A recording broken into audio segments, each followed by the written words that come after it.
SonicState.com. Hi, I'm Nick Phoenix, and my company is called Quantum Leap, and we are part of East West. And I'm showing my new product, which is called Silk, which is instruments from China, India, and Persia. And so the main thing about this library is that we hired some of the best musicians in the world. We spent no expense, and spent a lot of time finding the right people. And everything was recorded at, very, very high quality in East West Studios and also Capitol Studios. And the thing that makes this really different from other ethnic offerings is that we have sampled the transitions between the notes. So the sliding between the notes is all been recorded, all the different possibilities of that. And that really is such a big part of this type of music, so it's so important. Yeah, this is an Armenian duduk, and we've sampled the legato transitions, and I can control those by the mod wheel. So.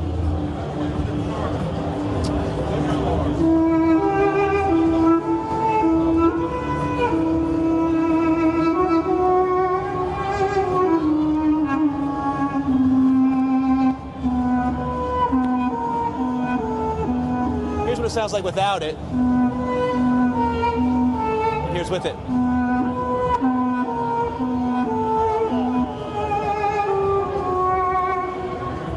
And another thing about Silk, and this actually has now been applied, it's now available in all of our play instruments, is that we have a very excellent microtuning system. So now I'm playing a Persian zither called a kanun. And if I go into the microtuning scale here window, and I choose, let's say, Indian Observe mode, and then I choose the key that I want to work in, which is F sharp. I select F sharp. Now what happens is that everything that I play will only be the notes that are actually in the scale. So if I play a note that's not in the scale, it is automatically transposed to a note that's in the scale. And it's really excellent because what it does is it kind of teaches you, a lot of people are kind of intimidated by microtuning, it kind of teaches you and really makes it easy to start to understand these different scales, and it makes the music sound so much more authentic. So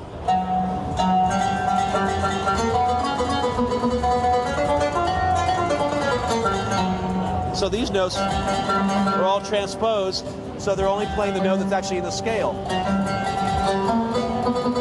Same thing here. And then now what's actually excellent about it is that I now have extra notes to play. It's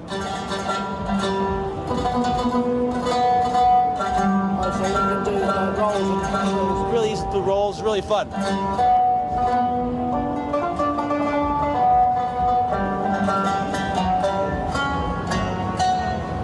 This is a Persian string section.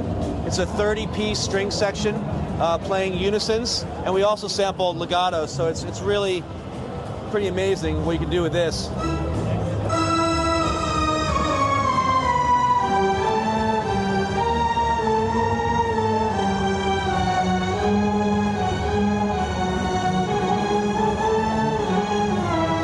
So what's happening here in this patch is if you don't use the mod wheel, we're actually using a script to create portamento, and it actually works very well.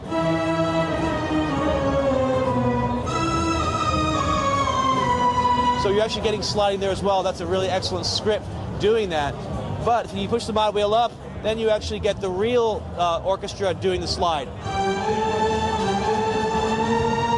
which is just a little bit different. Because when the real orchestra does it, you're limited to a certain sort of time signature, timing.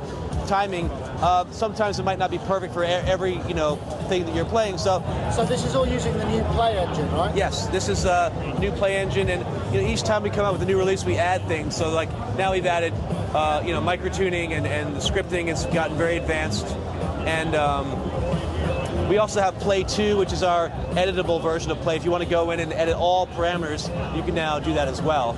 We're showing that over here as well. So let me just play a little bit of music here.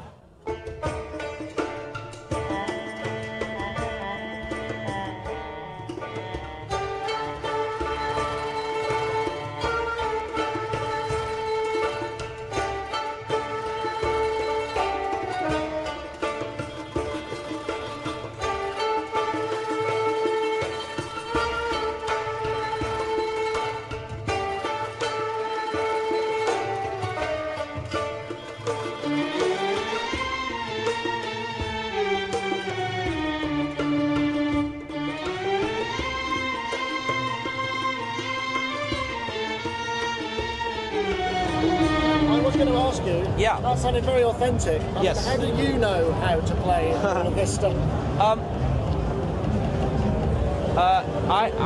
Well, I think this music's in my blood. I don't know what it is. My mother was from Serbia. I don't know. My dad's English, and my mom was from Serbia. And this kind of music, it's just I think it's in my blood. Actually, I wrote 4 demos the night before the show here at the show, 12 minutes of music in 6 hours. Wow. And so I think that's kind of a testament to the library, really, that I could do that. It's really easy and playable it is. And actually, I'm going to just clean those demos up after the show and put them online. So tell us a little bit about the size of it, how much it costs. Yeah, when you get it's the library's 25 gigs. 5 gigs of it is actual performances, little licks of performances. I'm not showing any of that at the show because I'm trying to show that it's playable. That's the main focus. But it does have those as well, and they're actually very excellent. But I think for people that don't like using them, they're kind of interesting because they're educational. Just to listen to them go, oh, I can kind of shoot for that when I use the multi-samples and play it myself. And then, other people will just like to use them because they sound, they're very expressive. So when's this going to be available, and how much is it going to be? Yeah, it's Silk is $5.95, and it is available now. I've changed gears here, and I'm now in China.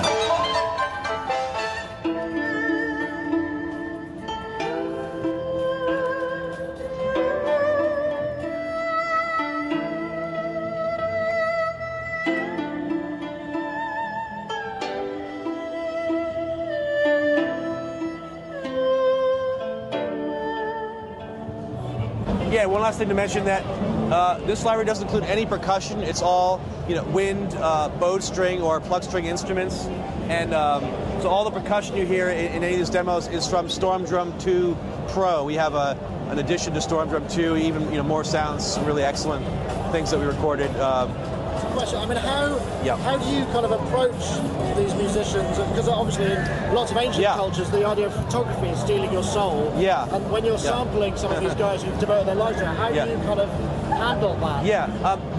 It's really I just am very forthright from the beginning, like what I'm doing, and respectful, and most people they find it interesting, and then they're, in a sense, they're sort of immortalized, in the software, and I haven't really had very many people that that were objected to it. I mean, the only problem I had, it was a problem, but when I was trying to find the best air hoop player, I actually approached 5 of the best players in the world, and how I found them, which is actually funny, was Google.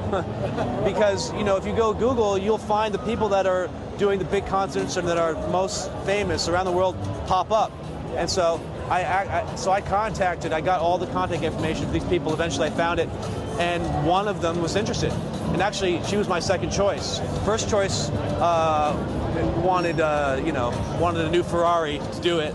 She would have done it, but I couldn't afford it. Second choice was she's an incredible musician. It's just, I find musicians in different, there's just different pathways. And then she actually hooked me up with some of the best Chinese musicians in San Francisco. I was actually going to go to Beijing. I had a whole thing set up, and it turns out that I got a better situation, better players in San Francisco, and I, of course, bussed them down or flew them down to our studio, and so I can record in the ideal environment. So how do they feel listening back to kind of when you play them the results of their own instruments? Have they heard of it? Well, yes, yeah. What happens is, universally, they're all shocked that it sounds that good because none of them have ever recorded their instruments where they were really that happy with the sound of it. I mean, if you notice that, if you listen to a lot of ethnic recordings, it's somehow they're not with a couple exceptions, Silk Road Ensemble and a few players here and there. The recordings are not that great. Even some of the best